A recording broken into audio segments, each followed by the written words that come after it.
নমস্কার, কেমন আছেন সবাই? আশা করি আপনারা সকলে খুব ভালো আছেন, সুস্থ আছেন। আমি ঈশানী আজ অনেক দিন পর আপনাদের সঙ্গে কিছু শেয়ার করছি। আশা করি আপনারা অনেকেই হয়তো এতদিনে জেনে গেছেন যে আমার মা অসুস্থ, তাই আমি রেগুলারিটি বজায় রেখে ভিডিও দিতে পারছি না। আর মা কেমো নিতে যাওয়ার আগে বা পরের সিচুয়েশনটা প্রায় ওই একই অবস্থায়, কারণ মায়ের খেয়াল রাখতে রাখতে সময় হয়ে ওঠে না, বা সত্য বলতে কি সেই মানসিক অবস্থাই নেই বাড়িতে যে কিছু রান্না করব, ভিডিও করব, খাবো দাবো। কারণ একটা বাড়িতে মানুষ যখন অসুস্থ থাকে কতটা মানুষের কষ্ট হয় সেটা আশা করি আপনারা বোঝেন। বাড়িতে তো মা কিছুই খেতে চাইছে না। হসপিটাল থেকে আসার পর কেমো নিয়ে তো কিরকম কষ্ট হয় আশা করি প্রায় আপনারা সকলেই জানেন। মানে ফুলকপি, বাঁধাকপি এসব দেখলে তো একেবারে সে বমি করে ফেলার মতো জোগাড়। তাই ভাবলাম আজকে ফুলকপি দিয়ে মাকে একটু অন্যরকম কিছু করে খাওয়াই। তেমন কিছু নয়, ওই যেরমভাবে চিলি চিকেন করে সেই একই নিয়মেই আমি ফুলকপিটাও আজকে করব।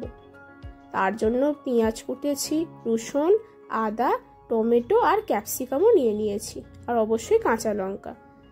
আর এখানে আমি একটা সস তৈরি করছি। এই সসটা বলতে পারেন ওই চিলি সস, চিলি চিকেন যেরকম দেয় ওই একই টাইপের। আমি আহামরি কিছু এক্সট্রা করছি না, কারণ মায়ের সে শরীর নেই যে মা একদম রেস্টুরেন্ট স্টাইলের খাবার খেয়ে ফেলবে। তাই জন্য বাড়িতে যেভাবে নর্মাল করি এমনি টুকটাক সেইভাবেই করছিলাম। ভাবলাম এটাই আপনাদের সঙ্গে একটু শেয়ার করি, আপনাদের কাজে তো লাগতেই পারে, তাই না?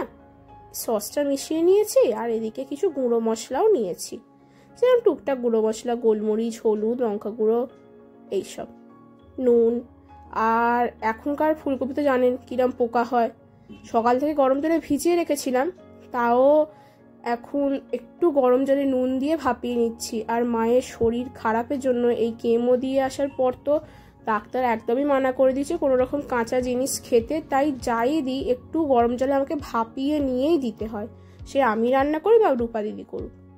আমি এখানে একটু ফুলকপিটাকে ভাপিয়ে নিয়েছি, এরপর কিছু কিছু গুঁড়ো মশলা দিয়েছি, হলুদ, জিরে গুঁড়ো, ধনে গুঁড়ো, হালকা একটু কাশ্মীরি লাল মির্চ, একটু গোলমরিচের গুঁড়ো, একটু নুন দিয়েছি, একটু আদা রসুন, আর দুটোর মতো ডিম দিয়েছি, আর 2 চামচ কর্নফ্লাওয়ার। আর কিছু তেমন কিছু দিইনি। ওই তো বললাম না, মানে রেস্টুরেন্ট স্টাইলের মতোই যে করতে হবে এরকম কিছু ব্যাপার ছিল না। মায়ের মুখের স্বাদটা একটু পাল্টানোর জন্য এইটুকু চেষ্টা। মানে 4-5 দিন কেটে গেছে, কেমো নিয়ে এসছে, তাও মানে খাবার দেখলে মায়ের একটা যেন কিরম একটা গা গুলানি ভাব, এরম টাইপের দেখে মানুষটাকে কষ্টও লাগে। তাই চেষ্টা করছি মায়ের যদি একটু মুখের মতো তৈরি করে দিতে পারি এটা। আমি এখানে ছোট ছোট করে ফুলকপিগুলোকে কুচিয়েছিলাম। আপনারা কিন্তু চাইলে বাড়িতে বড় বড় ফুলকপির ফুলও ব্যবহার করতে পারেন। এবার এগুলোকে একটু ওলট পালট করে নিয়ে ভালো করে লাল লাল করে ভেজে নেবেন, কারণ ভেতরটা অলরেডি তো সেদ্ধ করা আছে, সেরকম আমার মনে হয় না সময় লাগবে বলে। এই যে লাল লাল হয়ে গেছে, এবার আমি এগুলোকে তুলে নিচ্ছি এক জায়গায়। এবার ওই কড়াইতেই একটু কাঁচা লঙ্কা, রসুন কুচি দিয়ে ভালো করে প্রথমে ভেজে নেব।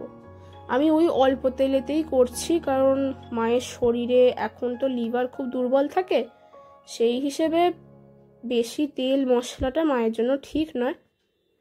জানি 4-5 দিন কেটে গেছে, এমনই এসছে, তবুও আমি বেশি কিছু রিচ করতে চাইছি না। একটু ক্যাপসিকাম দিলাম এখানে, দিয়ে একটু ভালো করে এগুলো ভেজে নেব।